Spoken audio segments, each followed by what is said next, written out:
ಮನಸ್ಸಿದ್ದರೆ ಕಟ್ಟಬಹುದು ರಾಜ್ಯವನ್ನೇ, ಇದ್ದಲ್ಲಿಯೇ ಕೊಳ್ಳಬಹುದು ಲೋಕವನ್ನೇ.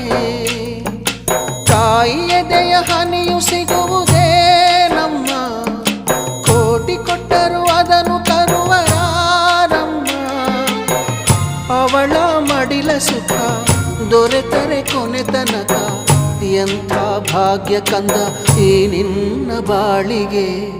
ಹೆತ್ತವಳು ಯಾರಮ್ಮ, ಹೊತ್ತವಳು ಯಾರಮ್ಮ, ಅವಳಿದೆ ಅಮೃತದೇ ಉತ್ತರವು ಇದೆಯಮ್ಮ.